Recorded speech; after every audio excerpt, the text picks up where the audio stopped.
Salam alaikum et bienvenue dans cette masterclass.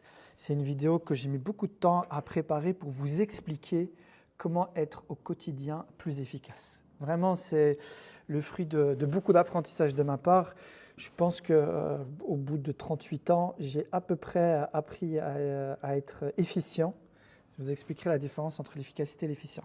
Donc cette vidéo, elle s'adresse particulièrement aux entrepreneurs, aux toutes personnes en fait, musulmans, qui veulent arrêter de subir leur quotidien et prendre le leadership sur leur quotidien en termes de temps. Vous avez l'impression de toujours être en retard, de toujours avoir plein de choses à réaliser, à concrétiser, mais vous ne trouvez pas le temps. Cette vidéo, elle est faite pour vous. J'ai décidé de faire cette vidéo parce qu'il y a énormément de personnes à qui je parle qui veulent entreprendre et la réponse qu'ils me donnent, c'est « j'ai pas le temps ». Alors que je sais pertinemment que tu n'es pas ministre, tu vois. Parfois même, c'est des jeunes étudiants, des jeunes, le type il est tout seul dans sa vie, il n'est pas marié, il n'a pas d'enfant, il me dit j'ai pas le temps. Attends, à un moment donné, c'est qu'il y a quand même un problème quelque part en termes de gestion du temps, d'accord? Et la plupart des gens, en fait, ce qu'ils font, c'est qu'ils subissent leur quotidien. Et donc, j'ai décidé de faire cette masterclass, elle va vraiment être hyper structurée, hyper détaillée. Je vais vous donner des méthodologies, des mécaniques que vous devez comprendre.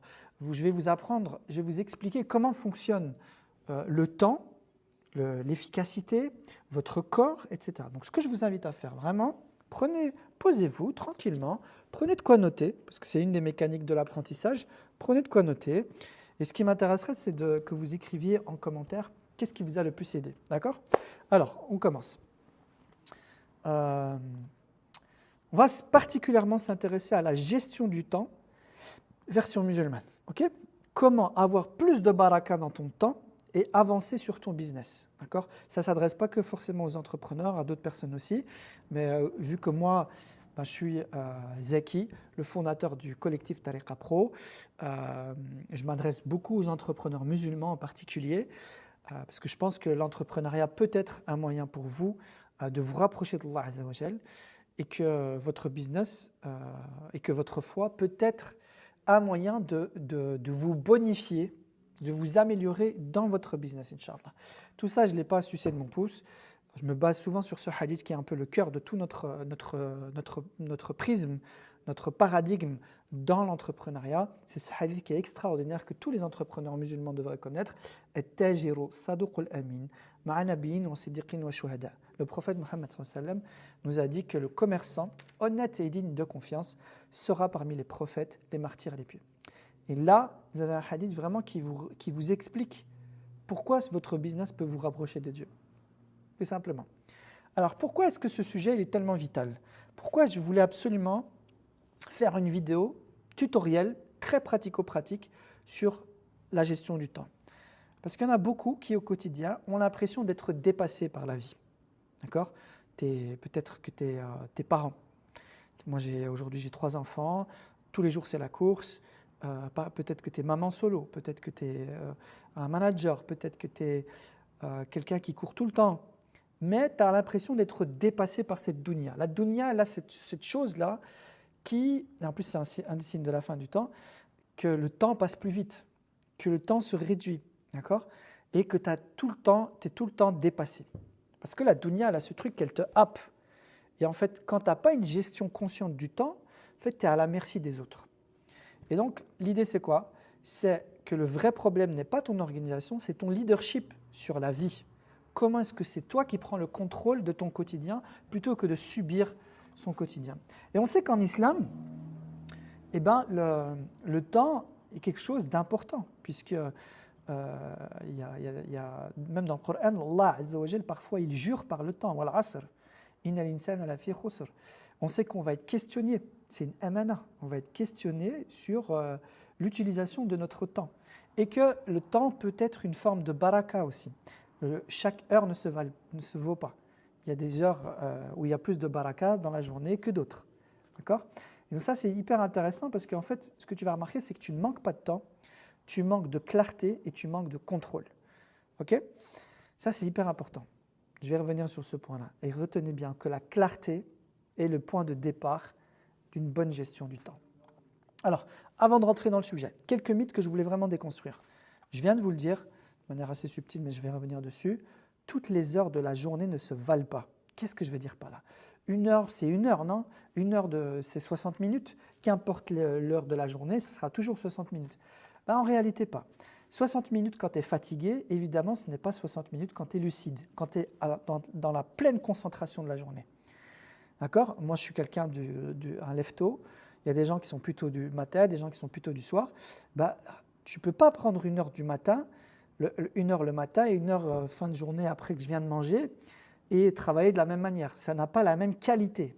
Donc évidemment, ce sera toujours 60 minutes, mais la qualité de l'output de ton travail que tu vas pouvoir fournir, ce n'est pas du tout la même chose. Okay? 60 minutes distrait, ce n'est pas du tout que 60 minutes full focus. Si je suis au milieu d'un cowork, toutes les 2 minutes, il y a quelqu'un qui vient m'interrompre, il y a quelqu'un qui me pose une question, je suis interrompu par mon téléphone, je suis interrompu par tout un tas de choses. D'ailleurs, c'est un truc que je vais faire là, je vais me mettre hors ligne. Eh bien, évidemment que je n'aurai pas la même productivité. Et puis 60 minutes vides et 60 minutes avec la baraka, évidemment que ça n'a pas la même valeur. Et ça, vous devez vraiment le comprendre, c'est un des premiers trucs que vous devez comprendre. Le prophète Mohammed a fait une dua qui dit « Oh Allah, bénis ma communauté dans ses matinées ». Ça, d'accord? Et on le sait aujourd'hui. Aujourd'hui, on fait semblant de le découvrir, mais le Miracle Morning, le prophète c'était un pratiquant du Miracle Morning, on appelle ça aujourd'hui le Fajr. On sait que la baraka de la communauté, c'est le matin. Et les heures du matin n'ont pas du tout la même valeur que les heures de l'après-midi. Pourquoi? Il y a une explication à ça. Est-ce que vous avez déjà entendu parler du rythme circadien? Le rythme circadien, en fait, c'est l'horloge biologique du corps notre corps, en fait, on fonctionne sur la planète Terre. Et la planète Terre, elle a des cycles de journée, et ces cycles sont influencés par le Soleil, sont influencés par la Lune, etc. Et naturellement, notre corps, il s'aligne à ça. D'accord? Et on va remarquer que, ici vous voyez une courbe, qui explique qu'on a un potentiel intellectuel qui se réveille, qui est influencé par le sommeil, qui est influencé par l'énergie de la Terre, etc.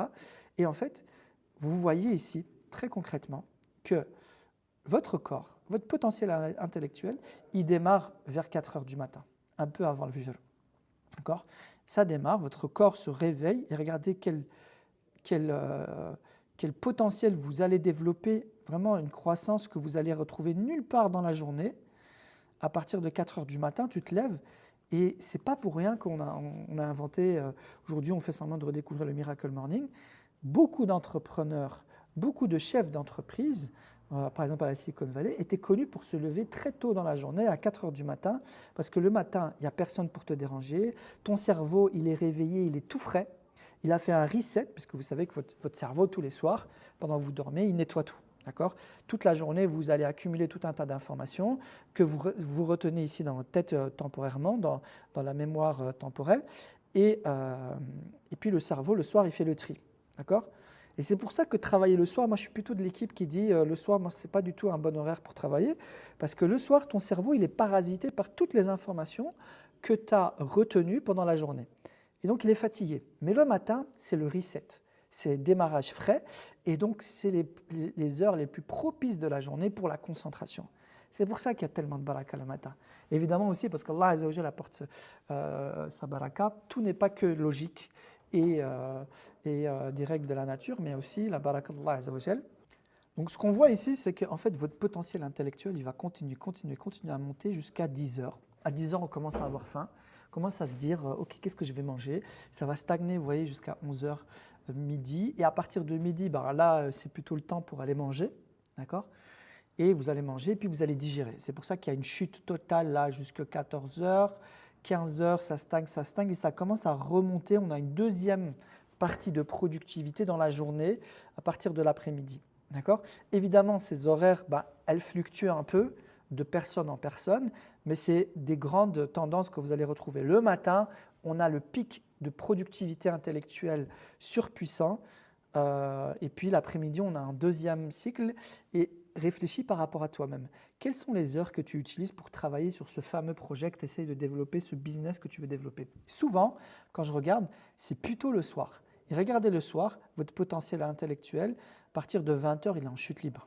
Chute libre. Et c'est ces heures-là, les moins productives, où tu es à ton potentiel intellectuel le plus faible de la journée, que tu décides de consacrer à ce fameux projet business. D'accord? Ça, c'est quelque chose qu'il faut vraiment appréhender. Même moi, je me rappelle quand j'étais étudiant, je dormais jusqu'à je ne sais pas quelle heure pendant les périodes d'examen, et puis j'étudiais la nuit. Alors quand tu vois ça, tu débloques quelque chose de complètement puissant dans ta tête. Et donc vous comprenez pourquoi toi, tant que tu es coincé dans le salariat, tes meilleures heures de la journée, tu les as sacrifiées pour une sécurité et un salaire. Et ce qui est intéressant ici, c'est qu'on retrouve aussi un peu les horaires de la prière. Tu commences à al-Fajr. Imagine, tu te braques sur les horaires de la prière. Al-Fajr, tu te lèves, tu attaques ta journée, tac, tac, tac, tac, tac, tac, tac, toute la matinée. Moi, c'est comme ça.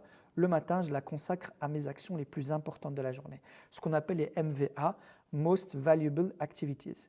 Pendant le matin, c'est là où je produis. Donc moi, en général, ce que je fais, c'est que je produis du contenu. D'accord? Je ne fais aucune réunion le matin, pas avant 10h. 10h30, à partir de 10h30, 11h, je prends des réunions. Et donc, je suis dans mon plein potentiel de productivité. Après, on va arriver ici, c'est plus ou moins Dhuhr. D'accord? Dhuhr. Entre Dhuhr et l'Asr, on va pas faire grand-chose. Moi, en général, ce que je fais, c'est que je vais manger, je digère, je vais faire mes réunions. C'est là où je place la plupart de mes réunions. Et à partir de l'Asr, on pourrait dire que l'Asr, il est plus ou moins là, tu as un deuxième moment de productivité. Donc, entre l'Asr et le Maghreb, tu réaccélères. Le Maghreb, il est plus ou moins là, en général. Donc, évidemment, en fonction de où tu habites dans le monde, ça s'adapte un petit peu. Le Maghreb, et puis l'Isha, il est là, et là, va dormir. Le prophète, qu'est-ce qu'il nous conseillait? D'aller dormir tôt. La sunna, c'est quoi? C'est d'aller dormir après l'Isha et de se lever un peu avant le Fajr. Mais regarde, ça, c'est les meilleurs moments pour aller dormir, tout simplement. Vous avez vu? Pourquoi je vous explique ça? Je vous explique ça, c'est pour faire référence à ce que je vous ai dit précédemment. Toutes les heures de la journée ne se valent pas. Il y a des heures où votre corps, il est plus productif. D'accord? Et aujourd'hui, on découvre le miracle morning, mais en fait, on pourrait appeler ça le miracle fajr. C'est ce que le prophète sallallahu alayhi wa sallam nous a appris tout simplement. Ok? Toutes les heures de la journée ne se valent pas. Je vous ai parlé des interruptions aussi. Une heure où tu es vraiment focus, tu as ton plein potentiel de concentration. Je ferai peut-être une vidéo sur la concentration. Je voulais le mettre là, puis je me suis dit en fait ça va faire trop. La concentration, votre principal ennemi, c'est votre téléphone. D'accord? Retenez ça. Quand vous travaillez, mettez ce téléphone, moi je le mets hors ligne, et puis je le mets loin.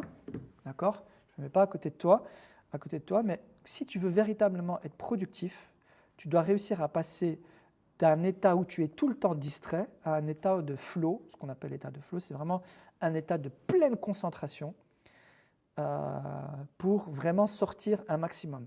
1 heure de concentration, focus, ne vaut pas évidemment 1 heure où tu es distrait, en train de te lever, parler au téléphone, notification Instagram, notification, etc., etc., etc. 1 heure n'a pas la même valeur en fonction de la concentration, etc. Et la concentration, elle est fortement impactée par votre état de santé général. D'accord? On va parler rapidement des 3 piliers de la santé pour que vous compreniez que ça a évidemment un effet sur votre productivité, sur ce que vous êtes capable de sortir pendant 1 heure de votre temps. D'accord? Et le premier pilier de la santé que je vous conseille de focaliser, ce n'est pas juste une question d'esthétique, ce n'est pas juste une question de muscle, c'est une question aussi de concentration et de productivité, c'est le sport. Parce que le sport, évidemment, ça fait perdre du poids, ça renforce l'organisme, mais ça améliore la concentration. J'avais vu un reportage un jour d'un champion du monde de mémorisation. Avant chaque compétition, il allait faire une séance de sport. D'accord? Donc ça augmente l'endurance, ça rend heureux. Et n'essayez pas de vous concentrer, d'être productif quand vous êtes malheureux. Vous allez vous rendre compte que c'est difficile d'être concentré lorsque vous êtes en état de blues. Fait chuter la pression artérielle, donne confiance en soi, augmente la masse musculaire, permet de déstresser. Et on va voir que le stress, c'est un des facteurs qui empêche la concentration. Donc le sport, évidemment, l'alimentation. Moi, je me rappelle tout le temps d'un de mes étudiants, quand je donnais une formation en marketing digital, j'avais un étudiant, tous les matins, je le voyais très tôt, canette de Red Bull et cigarette dès le matin. Je me disais, mais quelle catastrophe pour ta concentration. Tu ne te rends pas compte à quel point, je vais vous donner un petit secret les amis, le matin, ne buvez pas de café à jeun. Le matin, buvez un café à partir de 10h, 10h30, 11h. Parce que le matin, votre corps est naturellement réveillé. Vous n'avez pas besoin de lui rajouter du café. Vous allez juste mettre trop de carburant dans votre cerveau, il ne sera plus capable de se concentrer. Donc, il y a des aliments qui ont une influence sur la concentration. Je ne vais pas faire un cours sur la nutrition parce que ce n'est pas ma spécialité. S'il y a deux choses que je vous conseille de faire rapidement, c'est de diminuer le sucre, voire supprimer le sucre, et de faire attention à votre alimentation. Moi, par exemple, j'ai arrêté de manger des snacks sur le temps du midi parce que je me suis rendu compte que l'après-midi, j'étais incapable de travailler. Donc, ce que je fais en général, et moi, j'aimais bien les bons petits déjeuners, après avoir bien mangé, votre corps, il a besoin de digérer. Et donc, il n'est pas capable de se concentrer. Moi, je me rappelle, il y avait un cours en 5e secondaire que j'ai doublé mon année en 5e secondaire à cause d'une habitude que j'avais. J'ai mis du temps à m'en rendre compte. C'est que tous les midis, j'allais manger chez un Chinois, un restaurant chinois qui était juste à côté de l'école. Et j'aimais bien manger un bon plat de riz avec du poulet, etc. C'était super bon, c'était halal. Et le cours juste après, c'était un cours de mathématiques. Chaque midi, je m'endormais. J'étais carreau technique. Je n'arrivais pas à me concentrer. Et c'était juste à cause de ça. Donc, ce que vous mangez va fortement impacter votre capacité à travailler. Et gardez ça en tête. Donc, moi, j'ai arrêté de manger là. Il y a un restaurant afghan qui a ouvert. Moi, j'adore manger ce type de nourriture. J'ai arrêté de manger là à midi parce que l'après-midi, je n'arrivais pas à travailler. D'accord? Donc, si tu viens de te taper un super plat, il ne faut pas t'étonner qu'après, tu ne sais pas travailler. Mange léger en journée. En tout cas cette période-là de la journée, si tu sais que tu vas devoir beaucoup travailler. Moi, le matin, ce que je faisais, c'est que j'adorais prendre un bon petit déjeuner. J'aime bien les petits déjeuners. Dès le matin, mais j'ai remarqué que ça impactait trop ma concentration. Alors, ce que je fais maintenant, c'est que je me lève, je prends vraiment un truc vite fait pour couper la faim le matin et je mange mon déjeuner, mon petit déjeuner plutôt vers 11 heures. D'accord? Comme ça, j'ai toute ma matinée une bonne séance de travail et je prends mon petit déjeuner plus tard. D'accord? Et puis, je prends un vrai bon plat plutôt fin d'après-midi vers 16h, 17h et le soir, je mange un petit truc léger. D'accord? Donc, le sport, l'alimentation et le dernier, évidemment, c'est le sommeil. Si vous mangez bio toute la journée, vous allez à la salle de sport, mais vous n'avez aucune hygiène de sommeil, ne vous étonnez pas que vous n'êtes pas productif. D'accord? Si vous dormez mal, il ne faut pas vous étonner que vous n'êtes pas capable d'être productif, d'être concentré pendant la journée. Donc, encore une fois, je ne suis pas un spécialiste, je vous donne juste quelques clés.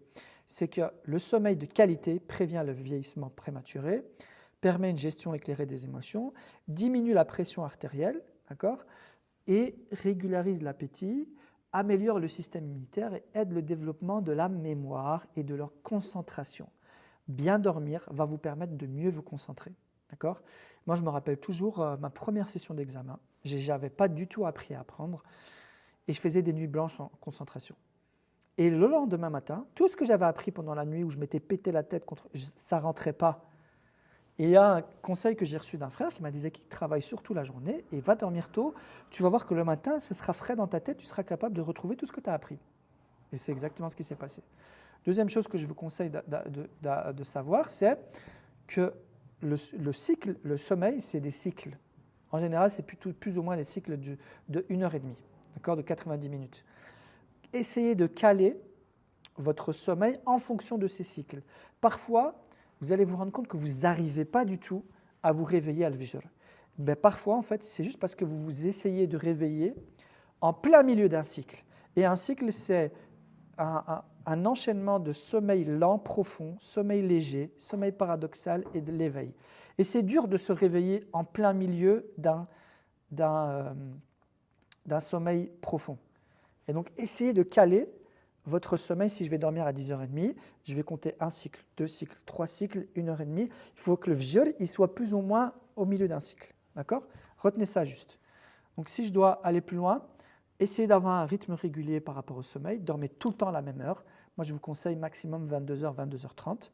Donc, couchez-vous et levez-vous à la même heure, même le week-end, plus ou moins. Les grasses mat, ça ne marche pas. Ce n'est pas du tout efficace. Ensuite, durée optimale, c'est entre 7h et 9h. Ce n'est pas du tout la même chose pour tout le monde. Donc, essayez de trouver ce qui vous convient. Dormez absolument avant minuit, évidemment. Essayez d'avoir des routines le soir, donc déconnectez-vous de votre téléphone. Le pire truc que vous pouvez faire, c'est scroller pendant 1 heure sur TikTok.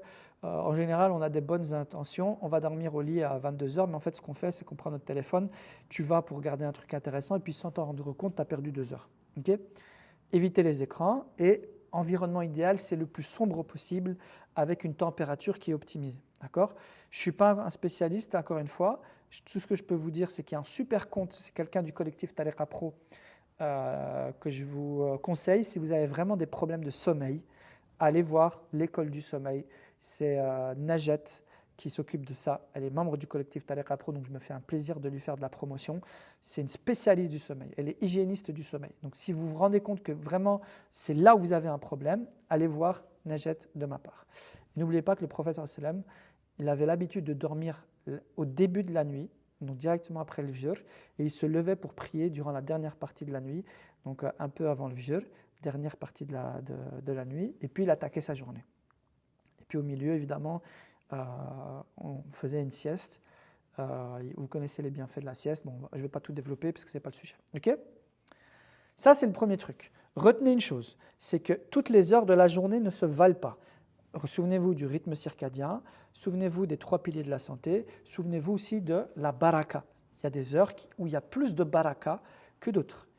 Moi, je peux vous dire, ne pensez pas avoir la baraka si vous travaillez tard la nuit jusqu'à 1h, 2h du matin, dans les heures les moins propices à la concentration, et qu'en plus de ça, vous vous levez, vous ratez le fajr. Il ne faut pas vous étonner que votre projet n'avance pas, il n'y a aucune baraka là. Il y a le rendez-vous, Allah Azza wa Jal, il te donne rendez-vous à al-fajr, et toi tu le rates ce rendez-vous. C'est-à-dire que littéralement, tu as rendez-vous, il te dit, ça là, c'est le meilleur moment de la journée pour me demander ce que tu veux. Et toi, ce que tu as fait, c'est que tu l'as nié, tu as été travaillé très tard, et puis ce rendez-vous-là, tu le rates. C'est logique. Deuxième mythe, distinguer il faut faire une vraie différence dans la vie entre l'efficacité et l'efficience. L'efficacité, probablement toi qui regardes cette vidéo, tu dois être sûrement quelqu'un, si tu veux entreprendre, tu es peut-être quelqu'un qui travaille dur. D'accord ? Tu es quelqu'un qui n'a pas peur de l'effort, qui travaille dur, et chaque jour, tu termines sur les rotules. Chaque jour, tu termines, tu es fatigué, et puis tu regardes, tu fais « mais pourquoi il n'y a rien qui avance ?» C'est parce qu'en fait, ton problème, ce n'est pas l'efficacité, c'est l'efficience. L'efficience, c'est quoi ? L'efficacité, c'est d'être capable d'abattre un maximum de tâches. C'est-à-dire, à la fin de la journée, tu as travaillé, oui, mais tu n'as pas travaillé dans ce qu'il faut. L'efficience, c'est mettre la bonne énergie dans ce qui est réellement important. Et ça, c'est vraiment un switch que vous devez apprendre à faire. C'est ça, reprendre le contrôle. Ne pas subir son quotidien, mais réfléchir à qu'est-ce que je veux qui avance et quelle est la bonne dose d'énergie que je dois mettre dans chaque tâche. Okay ? Et là, on va parler d'un deuxième concept qui est un mythe hyper important, c'est la différence entre la motivation et la discipline. Si tu veux être performant, si tu veux vraiment être capable de concrétiser et de faire avancer un projet, il faut que tu apprennes que ce n'est pas un sujet de motivation, c'est un sujet de discipline. Et dans la discipline, il y a la gestion du temps. La discipline, c'est quoi ? C'est être capable de faire l'action juste au moment où il faut, que tu aies envie ou pas envie. D'accord ? C'est-à-dire, action, tu fais ce qu'il faut faire. Tu ne fais pas la tâche que tu aimes bien. Tu ne reportes pas les tâches que tu n'aimes pas faire. Que ce soit agréable ou pas agréable, tu as la force de caractère, de conviction de faire ce qu'il faut, au moment où il faut, d'accord ? Que tu aies envie ou tu n'as pas envie. Et là, vraiment, il y a un hack que je vous donne, c'est apprenez à reconnaître ces moments où vous fonctionnez par l'envie. Vous imaginez un petit vous-même dans votre tête, un petit Zeki, et à chaque fois que le petit Zeki dans ta tête, il dit « Ah, j'ai pas envie. J'ai pas envie de me lever pour le viol. J'ai pas envie de me lever faire ce travail. Vous procrastinez. » Vous imaginez ce petit personnage et vous lui pétez la gueule. Vous le tuez. Et vous apprenez à ne plus fonctionner par l'envie, d'accord, mais à fonctionner par ce qui doit être fait. D'accord ? Évidemment, il faut avoir une vision claire de ce que vous voulez faire. Il y a beaucoup de gens, en fait, ils n'avancent pas tout simplement parce que leur objectif n'est pas clair. D'accord ? Donc, apprenez à retenir ça. C'est que la discipline, il y a 3 niveaux. La discipline, il y a un niveau plus supérieur, c'est l'autodiscipline. La discipline, c'est, par exemple, l'armée. L'armée, c'est facile d'être discipliné parce que tu es dans un environnement qui est disciplinant. Ce n'est pas toi qui choisis ce que tu fais. D'accord ? C'est l'armée qui t'impose son rythme. L'autodiscipline, c'est quand tu es tout seul, pour toi-même, tu arrives à appliquer ces mécaniques-là. Et une des clés de tout ça, c'est la motivation, c'est les habitudes, les ancrages, etc. Je ne vais pas développer ça aujourd'hui, ce n'est pas le sujet. On fera peut-être une vidéo là-dessus. Troisième problème, troisième mythe, c'est que ton problème, c'est juste une question d'agenda. Et donc, il y a beaucoup de gens qui n'avancent pas, qui ne sont pas efficaces dans leur projet, tout simplement parce que tu es sur trop de sujets en même temps. Et toi, tu penses que c'est juste un problème de cases dans ton agenda. Déjà, si tu n'as pas d'agenda, tu me regardes et tu n'as pas du tout d'agenda, je te juge très fort parce que si tu n'as pas d'agenda, tu es à la merci de l'agenda des autres. D'accord ? Il y a des gens comme ça, j'aime bien donner cet exemple, il y a des gens comme ça, vous connaissez sûrement quelqu'un, tu peux l'appeler à n'importe quel moment de la journée, tu lui proposes un plan de dernière minute, il va toujours dire oui. Cette personne-là n'a pas d'agenda parce que son quotidien, il est au gré de l'envie des autres. Tout le monde a un plan, les gens ils se lèvent, ils ont des objectifs aujourd'hui, ils vont t'appeler « Allô, ouais, t'es chaud pour faire ça ?» Et toi tout le temps « Ouais, parce qu'en fait, tu n'as pas d'agenda. Tu n'as pas d'agenda, tu n'as pas de priorité, tu n'as pas d'objectif dans ta journée. Et donc ta journée, tu es comme un papillon, comme une feuille au gré du vent, en fonction de là où la vie te mène. Mais en vérité, tu n'avances pas. Donc retiens ça. Ce n'est pas juste un problème d'agenda, ce n'est pas juste un problème de temps, c'est aussi un coût cognitif. Moi, pendant longtemps, j'étais comme ça. Je pensais que s'il était vraiment efficace, je pouvais rajouter. Du moment que ça rentre dans mon agenda, c'est bon. Mais en fait, il y a des projets qui n'avancent pas parce que tu n'as plus le temps de cerveau nécessaire. C'est ce qu'on appelle la loi du coût cognitif. Chaque projet te bouffe le cerveau. D'accord ? Moi, je suis tout le temps comme ça, je suis sûr que vous aussi. C'est qu'à plein de moments de la journée, tu es en train de réfléchir à tout ce que tu dois faire. Et ça crée de la fatigue cognitive. Et chaque projet, si tu veux vraiment qu'il avance, il faut que tu réfléchis à quels sont les obstacles. Qu'est-ce qui bloque là ? Tu dois avoir la fraîcheur de cerveau nécessaire pour véritablement prendre du recul et voir les choses de manière holistique et de pouvoir réfléchir à comment je fais avancer, c'est quoi le challenge, c'est quoi la priorité, etc. Ça demande du temps de réflexion. Quand tu as trop de projets, tu ne sais plus réfléchir et tu te retrouves à subir. Moi, j'ai toujours dit, quelqu'un qui est partout tout le temps, il est nulle part en vérité. D'accord ? Donc, je suis désolé. Si tu as un problème comme ça, moi pendant longtemps ça a été mon problème principal, je ne l'acceptais pas. J'étais en mode non mais t'inquiète, je vais gérer, je suis une bête de guerre, je vais avancer. Et en fait je me rendais compte qu'il y a plein de projets où j'étais plus autour de la table, j'étais juste simple exécutant, je leur disais dites-moi quoi faire, je le fais. Mais en fait ce n'est pas ça qui était attendu de moi. Et quand tu es entrepreneur, tu n'es pas là juste pour exécuter, tu es là pour tirer. Et toi tu penses souvent, moi comme j'ai pensé longtemps ça, c'est qu'il suffisait que je mette l'équipe en place et ça allait tourner. Mais en fait cette équipe-là il faut la manager. Il faut lui donner des priorités, il faut débloquer les problèmes. Et quand tu n'es pas là, tu es sur un autre projet, eh ben, ça n'avance pas. D'accord ? Donc, ce n'est pas juste un problème d'agenda, c'est aussi un problème de coût cognitif. Ok ? C'est peut-être pour ça que tu n'avances pas. Donc, vois ça. Réduis le champ des projets sur lesquels tu es, réduis le champ des priorités et tu vas voir que mécaniquement, tes projets vont beaucoup plus avancer. Ok ? Alors, et donc, là, ce que tu dois apprendre par rapport au problème précédent, c'est d'apprendre à dire non. Peut-être que ton principal problème, c'est que tu dis oui à tout le monde.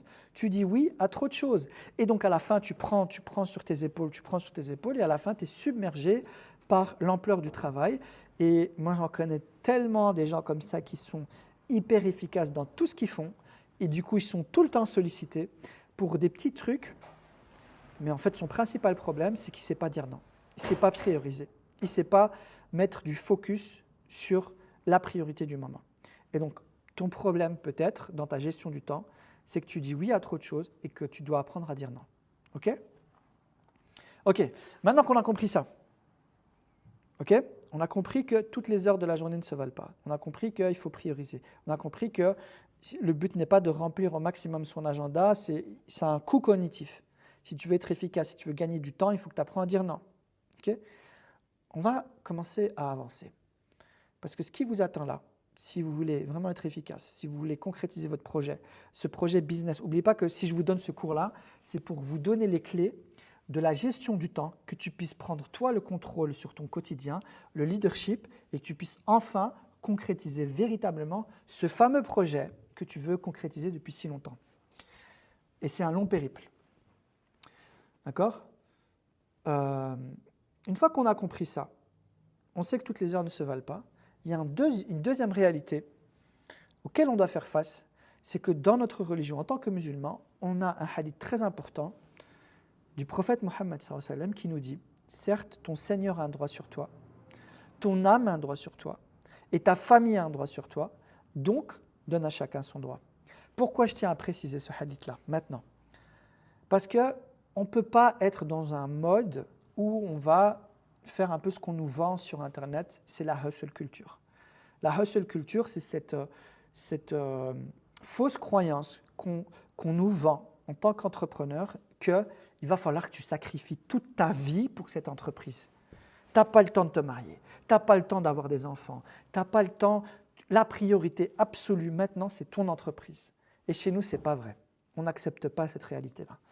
En tant qu'entrepreneur, il y a une vérité avec laquelle il va falloir vous concilier, c'est que oui, tu vas travailler.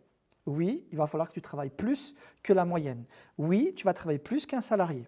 C'est sûr et certain. On te vend souvent la liberté des entrepreneurs, mais la vérité, c'est que tu travailles plus qu'un salarié, en tout cas les premières années. Et que si tu es capable de structurer ton entreprise, construire une équipe, mettre en place des process, petit à petit, tu vas prendre du recul. Mais pendant tout un temps, c'est toi qui vas être la locomotive principale de ton entreprise. Donc ça, il faut être sincère. Parce que des fois, j'ai en call des gens qui veulent entreprendre, ils me disent « Ouais, j'aimerais bien entreprendre parce que je travaille trop. Et je ne vois pas mon mari, je ne vois pas mes enfants. » Et puis je leur dis « Mais en fait, si tu veux entreprendre pour ces raisons-là, il ne faut pas te voiler la face, tu vas travailler plus. Parce que là, tu es salarié, tu vas rajouter un projet business à côté et tu crois que tu vas voir plus tes enfants. Pas du tout. Hein. Et donc, prenez le temps d'en discuter en famille parce que ça va avoir des conséquences. Mais, est-ce que ça veut dire que tu ne dois plus prendre tes responsabilités par rapport à Allah Azza wa Jal? Non, Jumu'ah, tu vas aller prier Jumu'ah. Tu dois donner du temps à Allah Azza wa Jal. D'accord? Et peut-être que les heures que tu vas sacrifier le matin avec du dhikr, avec de la lecture du Coran, va apporter la baraka que tu recherches. Ce n'est pas que des mathématiques, ce n'est pas que des calculs de petit épicier. L'heure et la baraka, la qualité et du retour sur investissement, elle dépend de ça aussi. D'accord? Et peut-être que tu peux travailler comme un malade, mais tu n'as pas les résultats escomptés, ce n'est pas parce que l'effort n'est pas là, c'est parce que la baraka n'est pas là. Pourquoi la baraka n'est pas là? Parce que tu ne donnes pas à Dieu son droit, tu ne donnes pas à ta famille son droit, tu ne donnes pas à ton corps son droit. Quand on dit de donner à son corps son droit, c'est ce que j'ai dit tout à l'heure, la nutrition, le sommeil et le sport. Donne ton droit à ton corps. Moi, par exemple, depuis quelque temps, j'ai pris un coaching avec Baba Strong. Allez sur Instagram, tapez Baba Strong. Lui, tout son discours, c'est ça. C'est traite ton corps comme il le faut.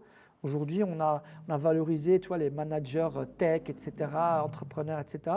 Mais tu as un corps éclaté, mon frère. Tu ne prends pas soin de ton corps, c'est ton outil de travail principal et tu ne le respectes pas. Donne à ton corps son droit. Donc, il doit se reposer, tu dois bien le nourrir, tu dois faire du sport. Okay? Et donc, je rappelle, cette hustle culture, qu'est-ce qu'elle nous impose? Elle nous impose des temps qui sont bloqués.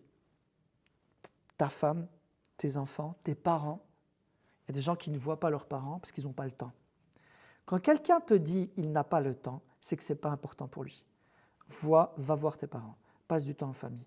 Et donc, pose-toi la question, je vais te dire un petit secret. Tu veux voir ce qui est important pour toi? Ouvre ton agenda. Montre-moi la place que Dieu a dans ton agenda. Où est-ce qu'il est Dieu dans ton agenda?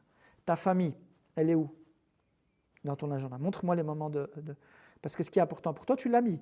Rendez-vous client, des livrables, etc. Mais ce qui est important pour toi, est-ce que Dieu est important pour toi? Oui, montre-le-moi dans ton agenda. Montre-moi ta famille dans ton agenda. Montre-moi les moments de sport dans ton agenda. Et donc, une fois qu'on a compris ça, Dieu a un droit sur toi, ton prophète, ta famille a un droit sur toi, ton corps a un droit sur toi. Ça veut dire que tu dois obligatoirement être performant dans la gestion du temps. Tu dois comprendre comment ça marche, le rythme circadien, tout ce que je vous ai expliqué précédemment, ce que je vais vous expliquer après. Parce qu'en tant que musulman, on n'a pas le même. On ne peut pas dire, allez, le mariage, c'est pour plus tard. Le mariage, il vient avec la baraka. Les enfants, c'est pour plus tard. Les enfants, ils viennent avec la baraka. Ta famille n'est pas un frein à ton entrepreneuriat. Ça, c'est hyper important que vous le compreniez parce que ça, c'est un des problèmes de la nouvelle génération. Ils sont en mode carriériste pendant des années, ils se marient très tard. Parce que je dois sécuriser mon patrimoine, je dois d'abord acheter un appartement, je dois d'abord faire ça, marie-toi, parce qu'il y a de la baraka là-dedans. Ce n'est pas tout le temps une question de logique mathématique comptable. Il y a de la baraka partout. Le mariage et la moitié de ta religion va chercher cette baraka. Ok? Donc, on sait ça. Et donc moi aujourd'hui, j'ai 3 enfants, je dois m'en occuper. Pourtant, cette entreprise, elle est importante. Donc je dois trouver la baraka et je dois être performant dans ma gestion du temps parce que je ne suis pas dans un mode de hustle. Ok? Quand tu arrives à dégager ce temps-là, quand tu arrives à prendre le contrôle de ce temps-là, tu vas te rendre compte qu'il y a des objectifs, des compétences que tu peux acquérir finalement avec très peu de temps. Parce qu'il y a un truc très intéressant, je vous conseille d'aller voir ce TED sur YouTube. Ceux qui ne connaissent pas les TEDx, c'est des conférences hyper intéressantes de Josh Kaufman qui explique que en consacrant seulement 20 heures à un apprentissage délibéré, donc à un apprentissage concentré, on peut devenir compétent dans n'importe quelle nouvelle compétence. En seulement 20 heures. Ça veut dire que si tu dégages 20 heures de ton quotidien, d'accord, pour apprendre une compétence, tu vas l'apprendre. Tu vas apprendre le business, tu vas apprendre le marketing, tu vas apprendre la vente, tu vas apprendre le e-commerce, tu vas apprendre le closing, tu vas apprendre qu'importe le business model dans lequel tu veux te lancer. Il suffit de 20 heures seulement pour être compétent. Je n'ai pas dit expert, d'accord, mais compétent. Ça veut dire que tu as compris 80% d'un sujet. Et attention, il y a une différence entre comprendre et être un vrai pratiquant. D'accord ? Mais en 20 heures seulement, tu peux déjà débloquer pas mal de choses. Et donc toi qui n'arrives pas à avancer dans ton quotidien, tu regardes cette vidéo. D'ailleurs, petite pause. Si tu regardes cette vidéo et que ce n'est pas la première vidéo que tu regardes de moi et que tu trouves ça intéressant, mais abonne-toi.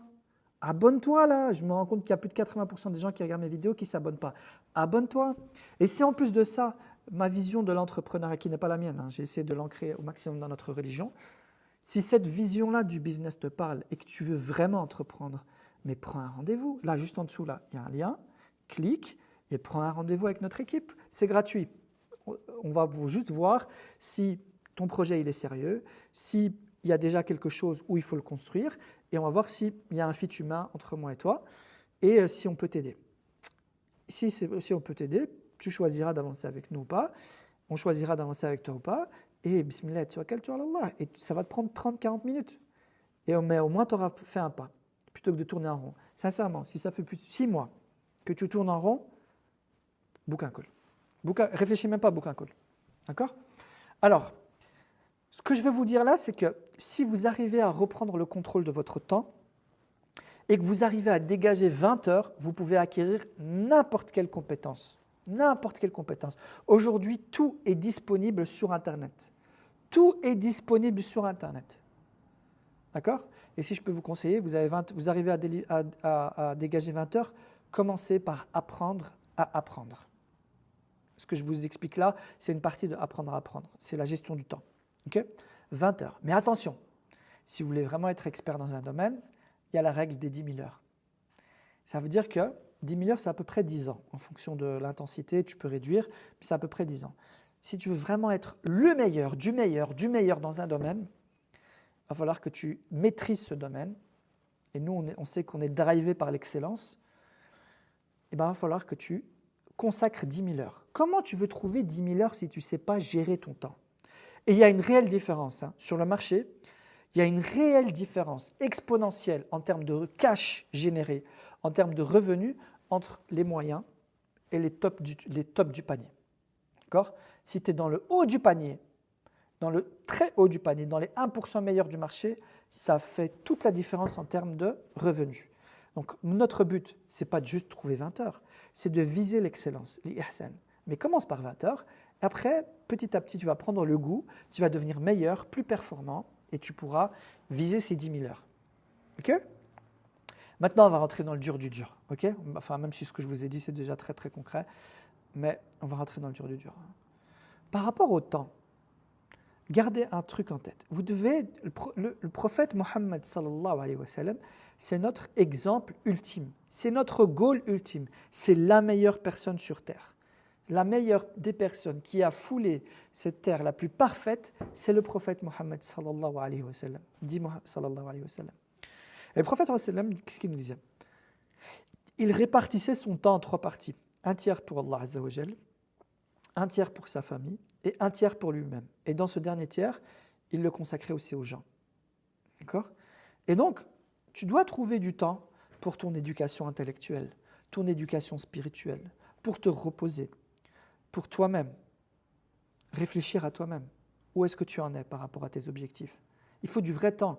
Et aujourd'hui, on a cette tendance à tout le temps vouloir occuper le temps. Moi, mes enfants, aujourd'hui, je les éduque. Parfois, ils me disent, qu'est-ce qu'on va faire? On leur dit, aujourd'hui, c'est repos. On ne va rien faire. On ne va rien faire. Prends le temps de ranger ta chambre, prends le temps de te reposer, prends le temps de dessiner, mais on ne va pas tout le temps occuper. Et aujourd'hui, on a cette maladie de toujours vouloir occuper les gens. Prends le temps pour le sport, etc. Tu dois pouvoir organiser ton temps. Tous ces éléments-là doivent se retrouver. Quand est-ce que tu te construis? Quand est-ce que tu t'éduques spirituellement, intellectuellement? D'accord? Quand est-ce que tu te développes? Quand est-ce que tu te reposes? Quand est-ce que tu es avec ta famille? Tout ça, ce sont des éléments que tu dois trouver dans ton agenda. Et pour ça, il faut que tu deviennes de plus en plus efficace. D'accord? Et le premier point de départ qui fait que beaucoup de gens sont perdus, d'accord? Beaucoup de gens sont perdus. Ils tournent en rond, tout simplement parce qu'il ne sait pas où aller. Il n'a pas d'objectif. Il est perdu par rapport à lui-même, parce que tu n'as pas le temps de réfléchir. C'est ça le problème de cette dunya. Elle te happe, elle te happe, elle te happe, et sans t'en rendre compte, tu te retrouves coincé dans un job où tu dois te lever très tôt, déposer tes enfants, aller au travail, et puis tu termines lessivé ce travail. En fait, il te suffit à peine pour payer tes charges au quotidien, et le soir, tu es tellement crevé que tu as juste envie de dormir, et chaque jour, ça se répète, et ça se répète, et ça se répète. Et toi, tout ce que tu attends, c'est les vacances. Pour pouvoir te reposer, mais ces vacances, tu économises chaque jour pour les mettre de côté parce que en fait, tu travailles pour payer ces vacances. Et tu es comme ça dans un flou. Et ça te happe tellement que tu n'as plus le temps de réfléchir à finalement, qu'est-ce que je veux? Qu'est-ce que je veux? Et au bout d'un moment, tu es bloqué vraiment dans ce focus, dans cette dunya. Et tu es devenu dunya focus. Tu es là juste pour vivre pour cette dunya. Et tu n'as pas le recul nécessaire véritablement pour l'akhira. Et là, ce que je vous conseille, c'est de réfléchir véritablement de passer à focus dunya à focus akhira. Comment je prépare l'akhira? Et pour ça, les amis, vous devez vous fixer, non pas des rêves, mais des objectifs spécifiques. Être en bonne santé, le cerveau, il ne sait pas comprendre ça.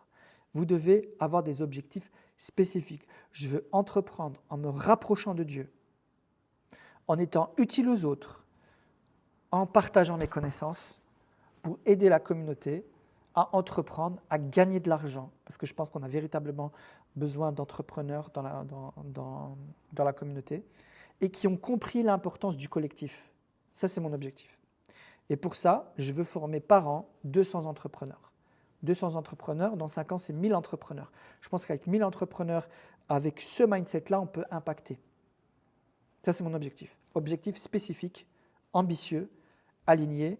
Quand je dis aligné, c'est vraiment aligné entre moi et l'akhira. Je n'oublie pas le but du jeu. Chaque jour, c'est reda. Je cherche la satisfaction d'Allah Azza wa Jal. Donc, la première chose que tu devrais faire pour arrêter de tourner en rond, c'est d'avoir des objectifs clairs, spécifiques, ambitieux et alignés. D'accord? Prends le temps là de faire pause à cette vidéo. Tu prends un bout de papier, prends ton carnet là et prends le temps de réfléchir. Pose-toi pendant 1 heure et dis-toi quel est mon objectif pour lequel je me lève tous les jours, qui n'est pas dunyawi, qui est spécifique, ambitieux et aligné. Ok? Rentrons maintenant dans la gestion du temps. Une fois que tu as fait ça, une fois que tu as réfléchi à véritablement ces objectifs spécifiques, qui sont clairs, que je vais découper en une vision, que je vais découper sur des objectifs sur l'année. Et puis ces objectifs sur l'année, je vais les découper en petites tâches, pas une grande tâche, une petite tâche quotidienne. Moi, cette année, par exemple, on a décidé qu'on allait particulièrement se concentrer sur l'image de marque de Tariqa Pro. L'image de marque de Tariqa Pro, moi, et ma dépendance aux réseaux sociaux. Je veux de moins en moins être dépendant aux réseaux sociaux. Donc, on va réorganiser des conférences en présentiel. Cliquez sur le lien en dessous, il y aura sûrement des liens. S'il y a une date qui est prévue au moment où vous regardez cette vidéo, la conférence sera sûrement publiée. C'est mes grands objectifs de l'année. Ok, ça veut dire que chaque année, chaque mois, je veux organiser une conférence en présentiel et un webinaire en ligne. Ok, Je veux atteindre 200 accompagnés par an. Ok, 200 accompagnés par an sur 12 mois, je divise ça par 12. Ça fait plus ou moins 15 ou entre 12 et 15 personnes que j'accompagne par mois. Comment j'arrive à ça? Vous voyez, je découpe ces grands objectifs en objectifs opérationnels. Et moi, au quotidien, sur la semaine, j'ai un grand objectif que je dois atteindre. Et chaque jour, je me lève, j'ai 3 objectifs très concrets. Qu'est-ce que je dois faire aujourd'hui? 1, 2, 3. Le matin, je me lève, je prends mon carnet, je me rappelle ces objectifs, 1, 2, 3, et j'agis. D'accord? Rentrons dans la gestion du temps. Et je vais vous expliquer des lois, les lois du temps. J'adore voir ça comme ça parce que ça me permet de mettre des mots clairs et ça me drive au quotidien. C'est mon filtre au quotidien. Okay? Première loi, il y en aura 10. Okay? Notez-les. Bismillah. Je surveille le temps. Okay. La première loi, c'est la loi de Pareto. Pour moi, c'est probablement la plus importante. La loi de Pareto, c'est de comprendre que toute chose, dans tout ce que tu fais, il y a toujours cette règle de 20-80 qui revient. Il y a 20% des actions que tu fais chaque jour qui apportent 80% des résultats. Il y a 20% des produits que tu peux vendre qui apportent 80% du résultat. Il y a 20% de ta clientèle qui apporte 80% du résultat. Il y a 20% de ta masse salariale qui apporte 90% du résultat. Ça se vérifie dans tout. Cette règle, tu peux la mettre dans tout ce que tu veux. Prends n'importe quel catalogue d'un magasin, 20% des produits apportent 80% du résultat. Même dans l'humanitaire, 20% des donateurs apportent 80% du résultat. Et donc chaque jour, tu dois te lever et tu dois te dire quelles sont les actions qui vont apporter 80% du résultat. Tu dois être drivé par ça. Chaque jour, et tu dois être drivé par les priorités. Qu'est-ce que je dois faire aujourd'hui qui va véritablement impacter mon business? Et en tant qu'entrepreneur, souvent la loi de Pareto, c'est 3 choses, 3 actions claires. Ou bien communiquer, ou bien vendre, ou bien délivrer. 20% des actions prioritaires de ta journée vont apporter 80% du résultat. Ça, c'est ce que tu dois faire le plus. D'accord? Et quand tu comprends cette règle, tu vas tout le temps être orienté par ça. Tout le temps. Et c'est ça qui va te permettre de gagner du temps, parce que tu vas te rendre compte, finalement, quand tu analyses ce que tu fais, que tu perds beaucoup de temps dans des choses qui ne sont pas importantes, qui ne sont pas prioritaires. Et donc, je t'invite vraiment à tout le temps commencer ta journée par ça. J'identifie quelles sont les actions les plus importantes, les 3 actions les plus importantes. Si j'ai fait ces 3 actions-là, je peux me dire que j'ai réussi ma journée. D'accord? J'ai réussi ma journée.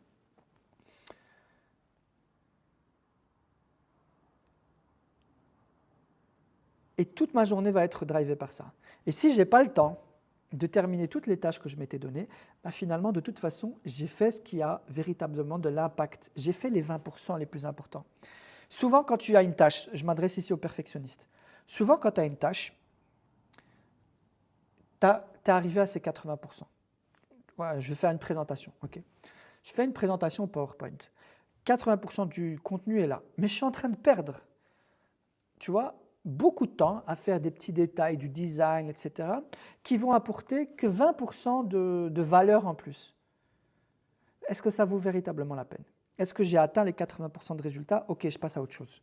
Je n'ai pas besoin d'aller jusqu'au bout dans le travail. Et donc moi, par exemple, pour revenir sur l'exemple des PowerPoint ou des Google Slides, je vais d'abord mettre tout le contenu. Je vais d'abord mettre les éléments les plus importants. Comme ça, si je n'ai pas le temps de faire le design, ce n'est pas grave, j'ai déjà mis les informations les plus importantes. Et c'est par ça que tu dois être drivé au quotidien. Tout le temps réfléchis à qu'est-ce qui compte véritablement dans mon business. Il ne faut pas que je perde le but du jeu et je commence par ça. Et ce qui est important dans ton business, c'est les 3 trucs que je t'ai dit. Délivrer, communiquer et vendre. Okay? Et c'est comme ça que tu vas arriver véritablement à l'efficience par rapport à l'efficacité. Je rappelle, l'efficacité à des gens, quand tu les regardes, toute la journée, bam, bam, bam, bam, bam, bam, bam. Mais est-ce que tu as véritablement passé du temps sur ces actions-là? Est-ce qu'elles sont vraiment importantes? Tu vois ce que je veux dire? Et donc, on va tout le temps garder ça en tête. 20% des efforts vont apporter 80% du résultat. Il y a 80% des efforts que tu fais qui ne représentent qui sont sur des trucs qui ne sont pas vraiment importants. Et donc tous les matins, on va réfléchir comme ça. Deuxième loi, c'est la loi de Labourite. Toujours commencer par le moins plaisant. Retenez ça. Toujours commencer par le moins plaisant. Pourquoi? Parce que naturellement, chaque individu, il a une inclinaison naturelle à d'abord faire les choses qui lui font plaisir et éviter les choses désagréables. D'accord? Ne fonctionne pas par plaisir. Commence toujours par ce qui est le plus difficile parce que ça va te bouffer du jus de cerveau. Pourquoi? Parce que quand tu ne le fais pas, tu as tendance à mettre tout ce que tu n'aimes pas à la fin de la journée. Et à la fin de la journée, ton capital de motivation, il a été épuisé. Chaque jour, il faut vraiment imaginer ça comme un capital décisionnel que tu as chaque jour. Si tu épuises ce capital décisionnel, tu as un carburant, imaginons 10 litres de capital décisionnel, tu l'as épuisé dès le matin à faire des trucs qui ne sont pas importants. Mais c'est des décisions quand même.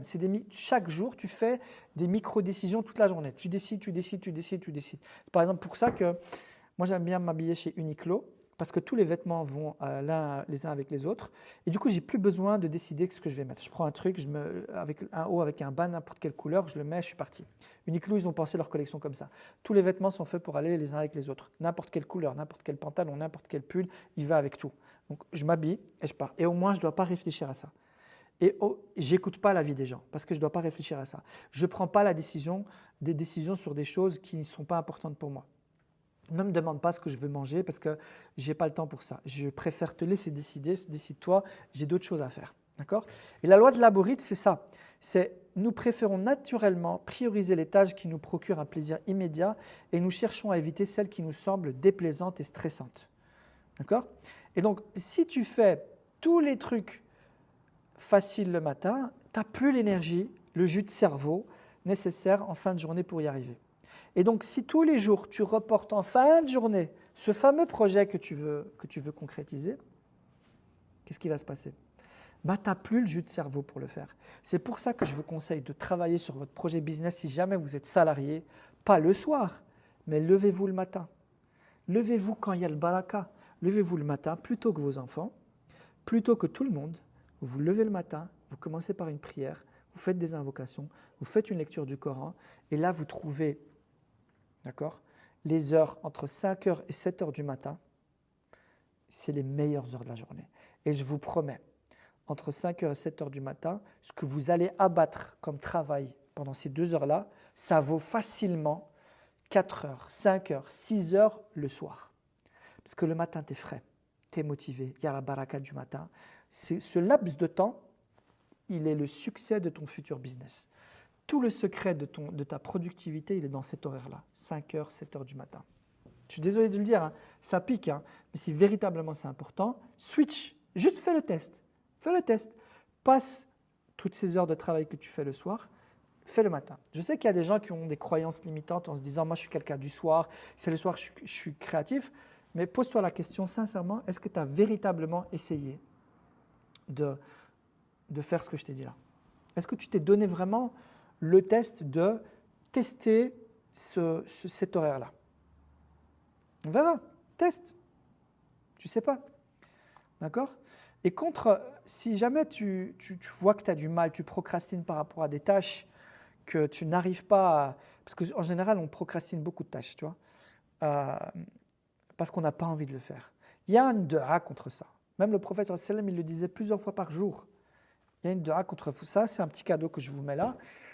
Il y a une dua qui est « Allahumma inni a'udhu bika min al-hammi wal-hazan wa a'udhu bika min al-ajzi wal-kasal wa a'udhu bika min al-jubni wal-bukhl wa a'udhu bika min ghalabati ad-dayni wa qahri al-rijal » Je l'ai mis en phonétique, je te l'ai mis en français, je te l'ai mis en arabe. Note ça, parce que les moments où tu vas procrastiner, tu vas sortir cette question de j'ai envie, j'ai pas envie, fais cette dua-là et passe à l'action. Et à un moment donné, juste arrête de réfléchir, passe juste à l'action. Donc chaque jour, choisis 3 actions majeures que tu dois plier. C'est pas, et quand je dis quand tu dois la plier, tu dois tuer la tâche, c'est pas j'ai préparé la tâche, j'ai exécuté la tâche. Apprenez à devenir des exécutants. C'est pas organiser la tâche, c'est pas travailler autour de la tâche, c'est terminer la tâche. Quand je parle de créer du contenu, ce n'est pas organiser, écrire, c'est terminer et publier la vidéo. C'est ça, exécuter, être dans l'exécution. OK? Alors, prochaine loi. La loi de Fraisse. Aligner le temps consacré à la tâche et à son importance. La loi de Fraisse, c'est exactement ça. Et ce qui va vous aider véritablement à faire ça, c'est de tout simplement réfléchir à combien vaut 1 heure de votre temps. Est-ce que c'est une question que tu t'es déjà posée? C'est intéressant ça.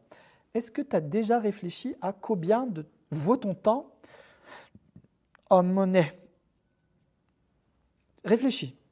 Parce que quand tu vas réfléchir comme ça, tu vas te rendre compte qu'il y a tout un tas de tâches que tu ne voudras plus faire. OK? Je vais vous donner un exemple. Si on estime que mon temps, si tu es débutant, tu es junior, tu peux mettre un chiffre facile, 50 €. Si tu es senior, mets 100 €. Si tu es expert, mets 150 €. Mais il y en a qui vont gagner beaucoup plus que ça, mais comme ça, on a des chiffres simples. Bon, on va partir avec 100 €. 1 heure de mon temps vaut 100 €. Quand tu as travaillé sur une vidéo qui va faire au début 300 vues, ça fait 4 heures, 5 heures, 6 heures que tu travailles dessus. Cette vidéo, elle t'a coûté 500 €. Un autre exemple. Dernièrement, on a organisé une masterclass. J'ai quelqu'un de mon équipe qui a été loué des verres pour la masterclass. Parce que comme on sert à boire, elle a été louée des verres. Et à un moment donné, elle devait partir. Et je lui ai dit, t'étais où? Elle m'a dit, j'étais rendre les verres qu'on a loués à Wavre. Wavre, c'est en dehors de Bruxelles pour les Français. C'est loin de Bruxelles. Je lui ai dit, mais ça lui a pris littéralement 3 heures d'aller jusque là-bas, déposer et revenir. Je lui ai dit, mais pourquoi tu as fait ça? Elle m'a dit, parce qu'en fait, les gobelets, ils étaient plus chers.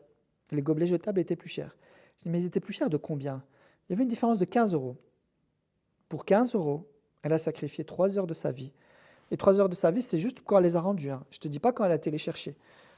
Mais c'est un truc de dingue. En fait, ça m'a coûté littéralement 2 fois 3 heures, donc 6 heures. 6 heures fois 100, 600 € pour économiser 15 €. D'accord? Et donc, chaque fois que tu fais quelque chose, pose-toi littéralement cette question, est-ce que ça en vaut véritablement la peine? Est-ce que le temps que je consacre à cette tâche vaut ça? Ça fait 2 mois que tu es bloqué avec ton logo. Est-ce que ton logo vaut 2 mois de ta vie? Ça fait je ne sais pas combien de temps que tu es obnubilé par ce site internet, pour que le bouton qui est sur ton site internet, il soit exactement le design, etc., comme tu le veux. Est-ce que ça vaut autant de temps? C'est ça la loi de Fraisse. C'est véritablement d'aligner le temps consacré à l'importance de quelque chose. Et donc, plus ce que l'on fait est captivant, intéressant, plus le temps passe vite et inversement. Plus on déteste quelque chose, plus on veut passer vite dessus.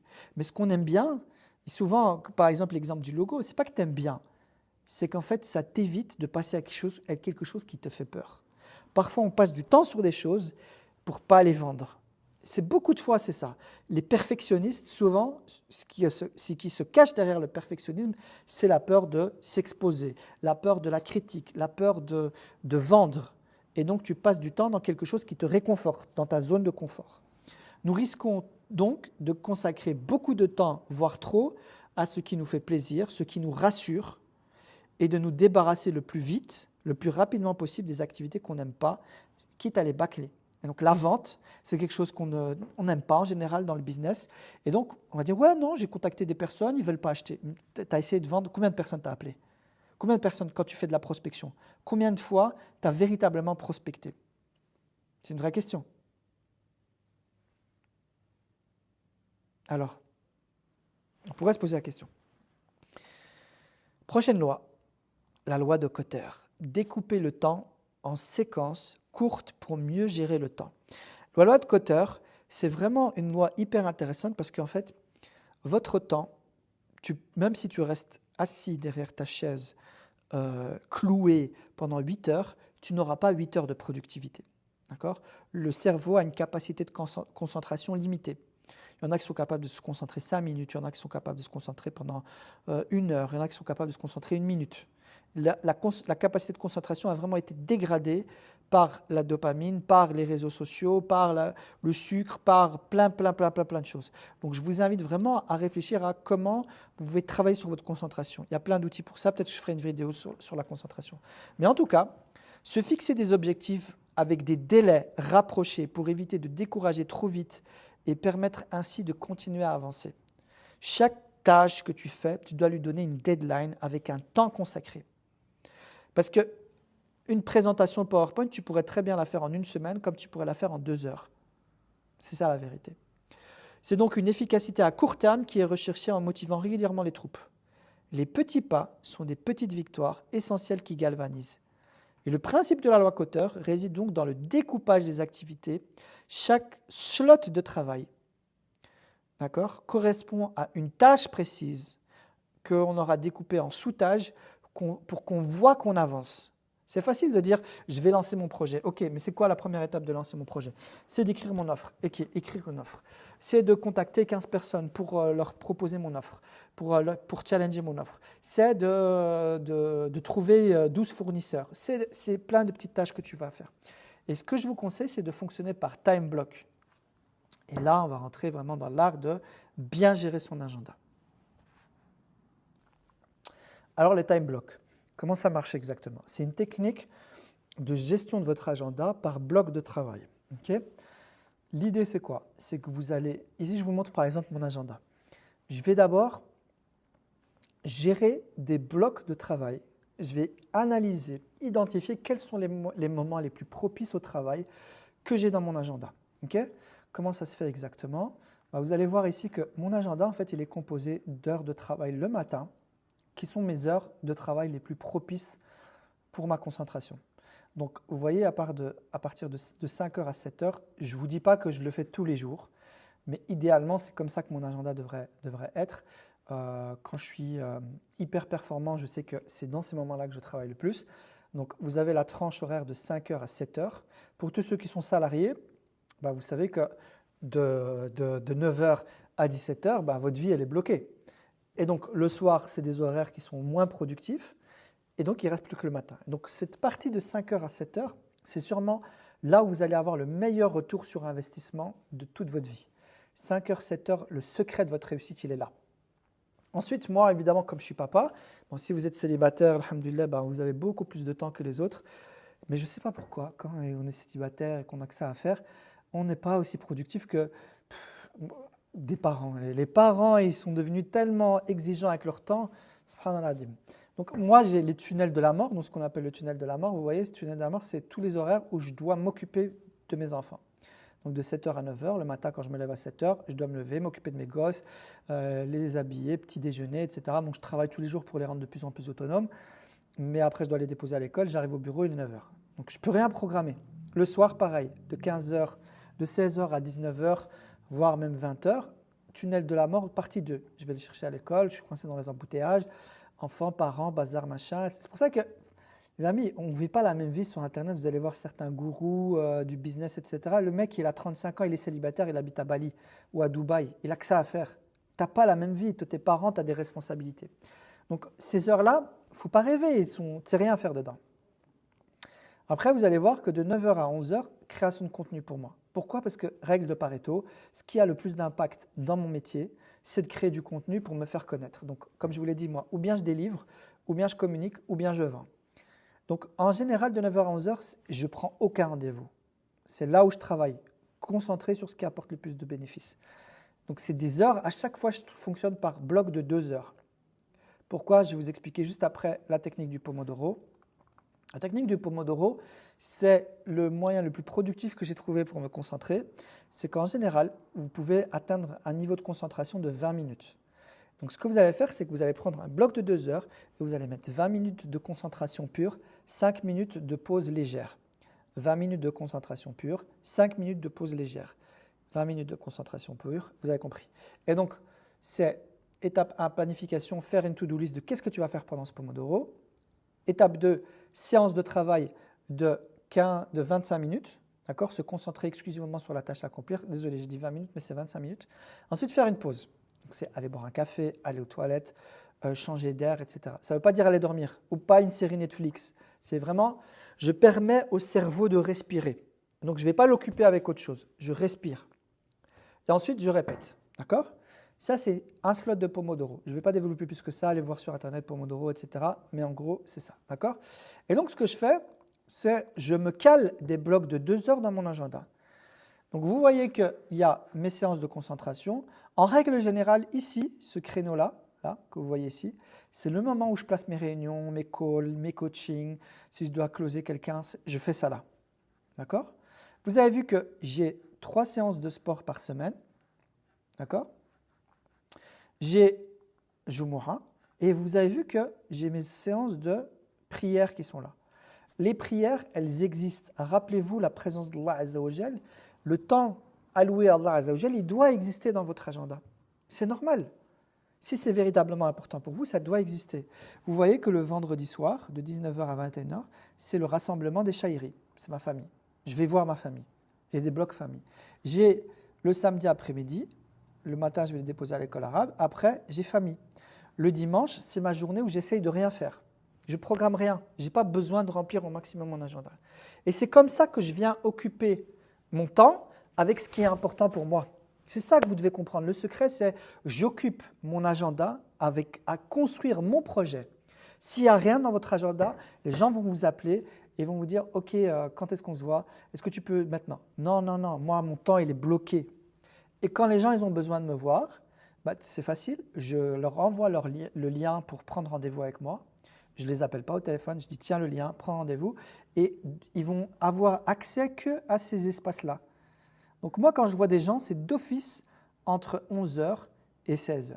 Il n'y a que ça. Et en général, la priorité, c'est les gens que je coach, donc dans le programme Tariqa Pro, ou bien des calls de closing. Et le reste, c'est après. D'accord? Et donc, à chaque fois, mon temps est d'abord distribué à ce qui est important pour moi. D'accord? Et vous mettez donc chaque bloc de 2 heures a un objectif particulier. Et après, le soir, vous voyez, le soir, c'est delivery, c'est quand je donne cours. Donc, je donne cours le lundi, c'est GELSA, le mardi, c'est coaching collectif, le mercredi, c'est cours, il y a encore du coaching collectif, il manque un créneau ici, normalement, ici, un coaching collectif, etc. etc. Souvenez-vous, chaque bloc de 2 heures, c'est du Pomodoro.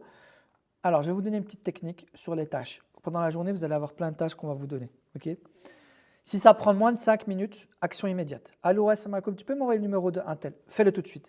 Allô, il y a un paiement à faire? Je le fais tout de suite. Ça prend moins de 5 minutes, je m'en débarrasse. Parce que sinon, ça va rester dans ma tête. Hop, hop, hop, ça tourne, ça tourne, ça tourne. Toute la journée, je suis sûr que vous avez votre tête qui carbure, qui carbure, qui carbure. C'est de la fatigue cognitive. Et en fait, pour enlever ça, il faut décider. La tâche, ou bien je la fais tout de suite, ou bien je la note. Donc quand je travaille, j'ai toujours mon carnet à côté de moi. Et j'ai un bic. Dès qu'il y a un truc qui vient, si je suis dans une séance de Pomodoro, je ne m'arrête pas, je la note. Je respecte mon cerveau, juste je la note la tâche. Mais je ne vais pas la faire tout de suite. Je ne passe pas d'une tâche à l'autre. D'accord? Ah, il y a un mail. Non, non, non. Ah, mais il y a un message vocal qui est… Non, non. Je mets mon téléphone sur mode avion. On ne me dérange pas. Là, je suis en train de faire un tuto. Okay? Mais je ne vais pas m'arrêter à chaque fois. Et tout ce qui prend plus de 15 minutes, je le planifie. Si ça prend plus de 15 minutes, je dois paramétrer une campagne, je dois planifier une réunion, ça doit exister dans mon agenda. Okay? Si ça prend plus de 15 minutes, je le mets dans mon agenda, dans un créneau attribué pour. Okay? Donc, cultivez cette habitude d'éliminer les distractions avant de vous mettre dans une séance de travail. Donc, avant de travailler, moi, ce que je fais réellement, tous les matins, je viens, je prends mon cahier là, et je fais mon mind map du jour. Vous voyez? Je me fais un petit mind map là. J'écris, je vide ma tête littéralement. Tout ce qui me préoccupe. Ah, il y a une facture à payer. Ah, je dois aller chercher ça. Ah, je dois faire ça. Je le note pour vider ma tête et pour me permettre de me concentrer. Et après, j'élimine les distractions. Et la distraction principale, c'est mon téléphone. Donc, éliminer les distractions, c'est je me mets dans un lieu de travail. Je ne travaille pas à la maison. Je me mets dans un lieu de travail. Pourtant, je travaille dans le digital, je pourrais travailler de chez moi à la maison. Mais à la maison, il y a le frigo, il y a le lit, il y a la télé, il y a mon bébé, il y a plein de choses qui vont me distraire. Non, je me mets dans un lieu de travail qui est organisé, où il y a du silence, il n'y a pas de musique. J'élimine les distractions. D'accord? La loi de Parkinson. La loi de Parkinson, c'est une loi qui est hyper intéressante. Je pense que c'est une des lois qui m'aide le plus. C'est lutter contre l'expansion naturelle du temps. En fait, la loi de Parkinson, elle dit quoi? Le travail se dilate jusqu'à remplir le temps disponible pour son accomplissement. Ça veut dire quoi? C'est-à-dire que si je te dis, est-ce que tu peux me faire une présentation pour le pitch? Si je ne te donne pas de délai, ça peut prendre 1 heure, comme 5 heures, comme 2 semaines. Si je te donne un délai, la tâche va prendre le temps que je t'ai attribué. D'accord? Et donc, systématiquement, quand vous avez un objectif, une tâche, vous lui donnez une durée. Moi, c'est ce que je fais tout le temps dans mes coachings. Quand je donne une tâche à quelqu'un, je dis « Ok, maintenant, on va travailler sur ça. Tu peux me faire ça pour quand? Pour demain? Ok. Ton avis, ça prend combien de temps de travail? 2 heures?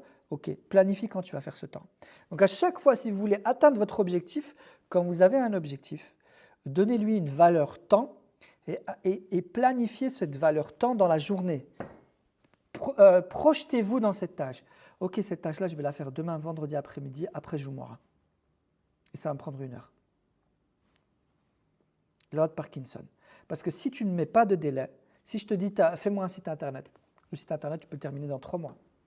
Comme si je te dis demain, tu me livres un site internet, tu as 1 journée pour le faire, tu vas réfléchir à comment je peux sortir ce site internet en 1 journée, tout simplement. Et donc, c'est vraiment cette capacité que vous devez développer à donner un temps déterminé, nécessaire, qui vaut la peine, d'accord, qui est en rapport à ce qu'on a vu tout à l'heure, en rapport à la valeur que ça peut apporter pour ton business. Donc, par exemple, moi, je me suis donné, je dois sortir obligatoirement 1 vidéo par jour. Je ne peux pas travailler sur une vidéo pendant 4 heures. 1 heure. Une vidéo, c'est 1 heure. Et donc, j'ai dû revoir la qualité des vidéos, pas sur le plan du contenu, mais sur le plan de la forme. Et de toute façon, les gens ils préfèrent quelque chose d'authentique. Donc, je ne fais plus beaucoup de vidéos où il y a beaucoup d'effets, du titrage, du b-roll, etc. Je fais des vidéos très brutes. Par contre, je sais qu'une vidéo comme je fais maintenant, j'ai préparé une présentation, etc. Parce que c'est ce qu'on appelle en marketing une value asset. C'est une vidéo vraiment où je veux apporter de la valeur profonde aux gens, où ils vont regarder cette vidéo jusqu'au bout, ils vont se dire « Purée, là, j'ai vraiment appris quelque chose ». Inch'Allah, c'est l'impression que vous avez en regardant cette vidéo, évidemment. D'accord? Donc ça, c'était la loi de Parkinson. On va avancer maintenant sur la loi d'Illich. La loi d'Illich, c'est celle qui veut que vous soyez économe de votre temps. Pourquoi? Parce que votre capital énergétique, il n'est pas illimité. Si tu peux croire que effectivement, théoriquement, tu peux rester 10 heures devant ton PC tous les jours, même si tu n'as que ça à faire, mais la vérité, c'est que le cerveau, il ne peut pas gérer autant d'énergie. D'accord? Et donc, il y a un moment donné, dans la journée, au-delà d'un certain point, plus tu travailles, moins tu es productif. C'est pour ça que le mythe du ceux qui restent le plus tard au travail sont les plus performants, ce n'est pas vrai. Ce n'est pas vrai. Il y a des gens qui sont très efficaces, qui savent quel est leur taux d'énergie, et à un moment donné, ils rentrent se reposer. Et demain, ils arrivent frais. Mais si tu restes tous les soirs jusqu'à 23 heures et le lendemain, tu es là toute la journée, mais tu es éclaté, tu ne sais pas travailler, ben, ça ne sert à rien. D'accord? Et donc, moi, par exemple, j'ai décidé le soir, quand je rentre, 21h30 maximum. Pourquoi 21h30? Parce qu'en général, les cours qu'on donne dans le collectif Tariqa Pro, c'est de 20 à 21h30. D'accord? On a des lives plusieurs fois par semaine, les coachings, etc. C'est de 20h à 21h30 parce qu'on a des parents, beaucoup de parents dans le programme, des gens qui sont encore salariés, des gens qui sont indépendants. Donc, le meilleur horaire pour vraiment faire les cours, c'est ça. Parce que le matin, les gens, voilà, je préfère que tu travailles sur ton projet et le soir, on te forme. Okay? Ça, c'est la loi d'Illich. Ça ne sert à rien de continuer à taper sur ta tête, etc. Au bout d'un moment, tu ne seras pas travailler plus. Et c'est pour ça que c'est un des trucs que j'aurais voulu tellement apprendre quand j'étais étudiant. Ça ne sert à rien les nuits blanches. Tu n'apprendras pas plus. Essaye d'avoir 8 heures d'études productives pendant les examens. Tu as fait 8 heures par jour, c'est bon, arrête. Basta.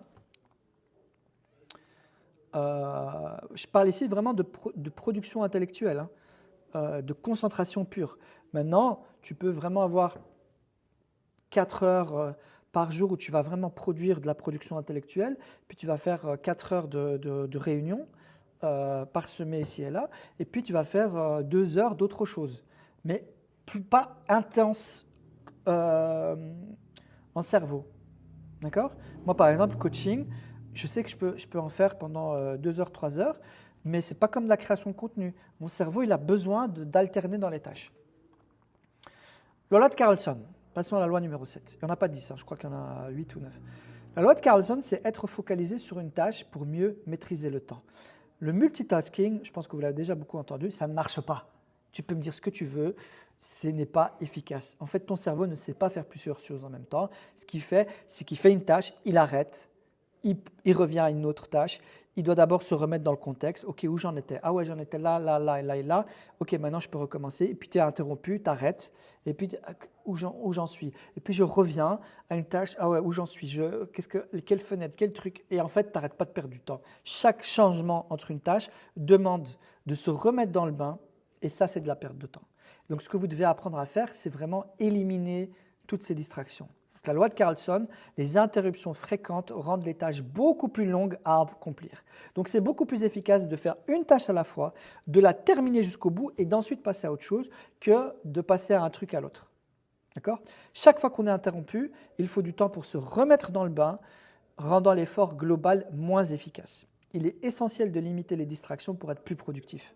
Et donc, un des trucs que vous devez apprendre à faire, c'est éliminer les distractions.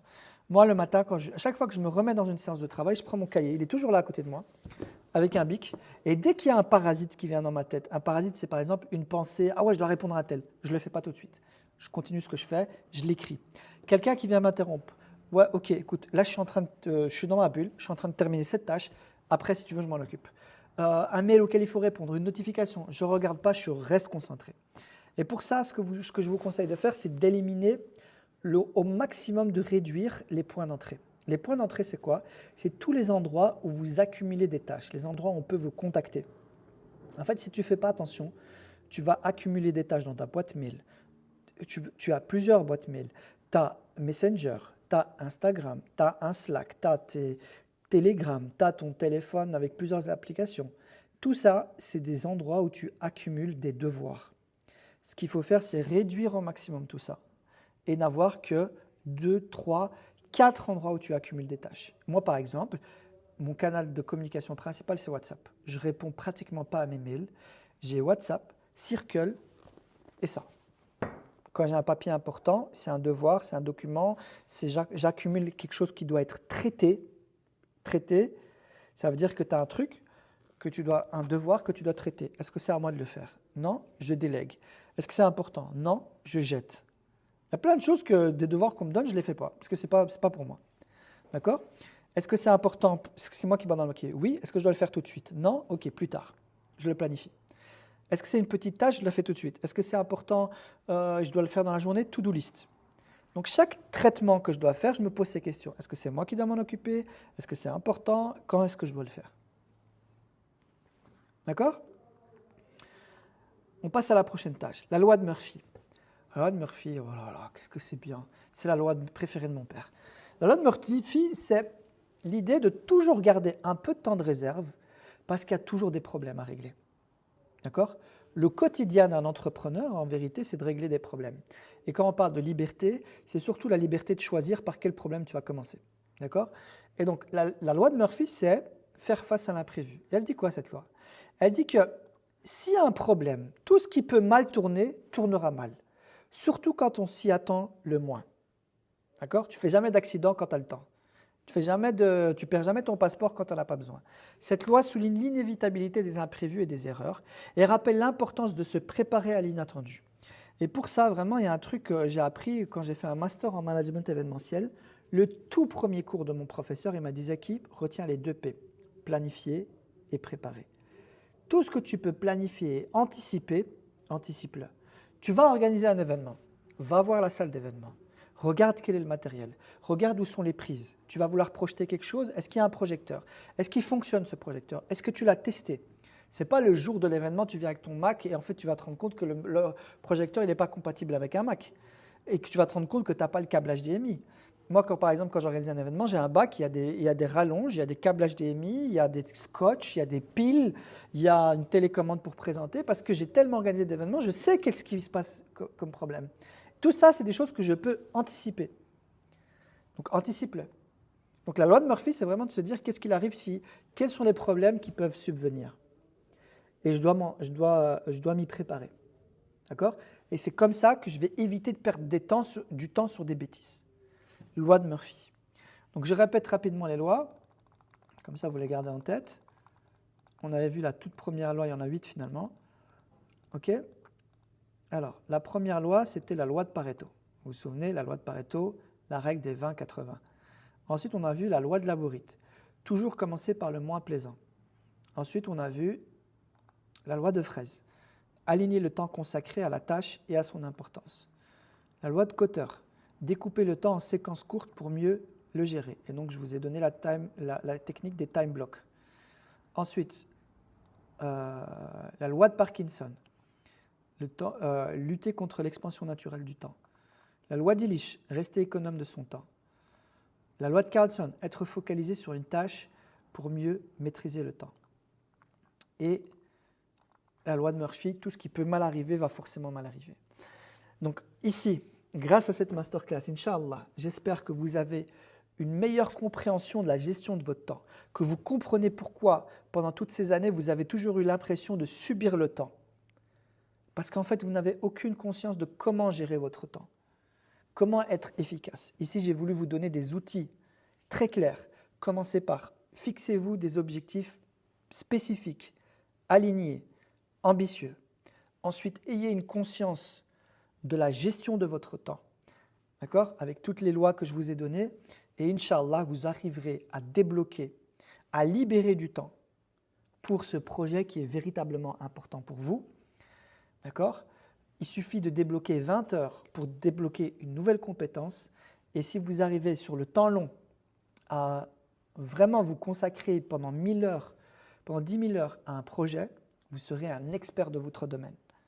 Donc, ayez une vision long terme. N'oubliez pas, le prophète Hassan nous disait, la meilleure des adorations est celle qui est même petite mais régulière. C'est pareil dans la vie. C'est la régularité qui paye. C'est la régularité qui paye. C'est l'effort quotidien. Pas l'envie, pas la motivation, c'est la discipline, les routines, les habitudes.